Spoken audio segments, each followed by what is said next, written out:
C প্রোগ্রামিংয়ের দুনিয়ায় সবাইকে স্বাগত। আজ আমরা সি এর এমন দুটো কোর কনসেপ্ট নিয়ে কথা বলবো যা বড় আর জটিল কোডকে ম্যানেজ করার জন্য একদম অপরিহার্য। দেখুন, যে কোনো প্রোগ্রামারের জন্য এটাই কিন্তু আসল চ্যালেঞ্জ। আর এই চ্যালেঞ্জটা সামলানোর জন্যই সি আমাদের হাতে কিছু দারুণ টুলস তুলে দিয়েছে। চলুন আজ সেই টুলসগুলোকে একটু কাছ থেকে দেখা যাক। তো সি এর সমাধানের মূলে আছে দুটো দারুণ জিনিস।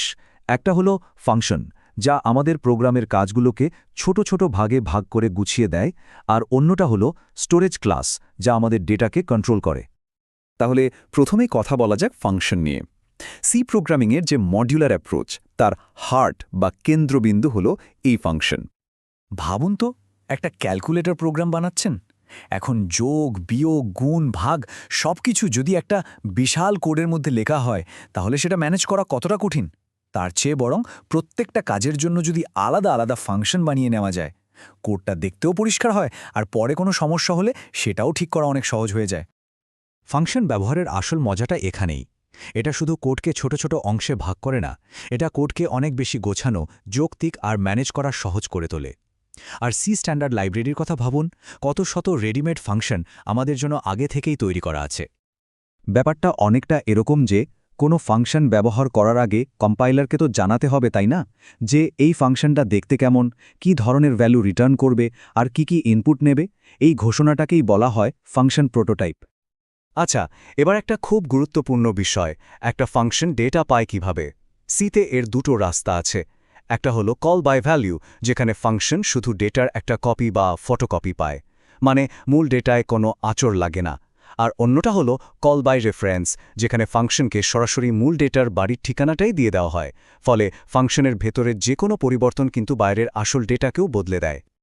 এমনও কিছু ফাংশন আছে যারা বেশ মজার, তারা নিজেকেই নিজে কল করতে পারে। এই প্রক্রিয়াটাকে বলে রিকারশন।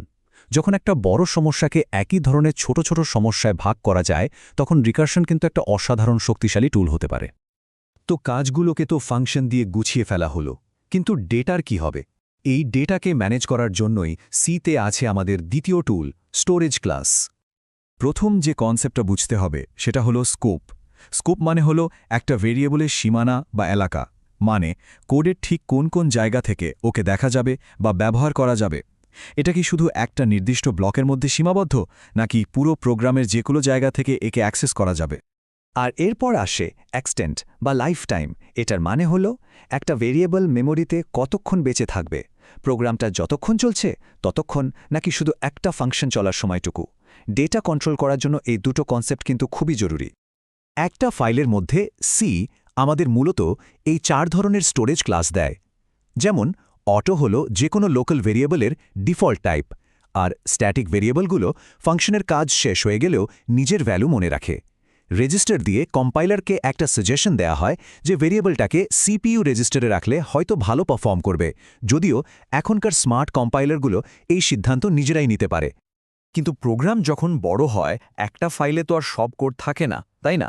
যখন একাধিক ফাইল নিয়ে কাজ করতে হয় তখন কি হয়? চলুন দেখি এই স্টোরেজ ক্লাসগুলো তখন কিভাবে আরও গুরুত্বপূর্ণ ভূমিকা পালন করে। এক্সটেন্ড কিওয়ার্ডটা হলো একটা পাবলিক ঘোষণার মতো। এটা একটা ফাইলকে বলে, শোনো, আমি এমন একটা গ্লোবাল ভেরিয়েবল ব্যবহার করতে চাই যেটা এই প্রজেক্টের অন্য কোনো একটা ফাইলে বানানো আছে। এটার মাধ্যমে বিভিন্ন ফাইলের মধ্যে খুব সহজে ডেটা শেয়ার করা যায়। আর গ্লোবাল স্ট্যাটিক ভেরিয়েবল করে ঠিক তার উল্টোটা। এটা একটা ভেরিয়েবলকে যে ফাইলে তৈরি করা হয়েছে শুধু সেই ফাইলের মধ্যেই প্রাইভেট করে রাখে, মানে অন্য কোনো ফাইল থেকে তাকে আর সরাসরি অ্যাক্সেস করা যায় না। তাহলে দেখুন, আসল ব্যাপারটা হলো ফাংশন আর স্টোরেজ ক্লাস কিন্তু শুধু সি ল্যাঙ্গুয়েজের কয়েকটা ফিচার না, এগুলো হলো ভালো, গোছানো আর শক্তিশালী প্রোগ্রাম ডিজাইন করার একেবারে মূল ভিত্তি। সোজা কথায় বললে, ফাংশন ঠিক করে দেয় প্রোগ্রামের যুক্তির কি এবং কিভাবে অংশটা, আর স্টোরেজ ক্লাস ম্যানেজ করে ডেটার কোথায় এবং কখন অংশটা।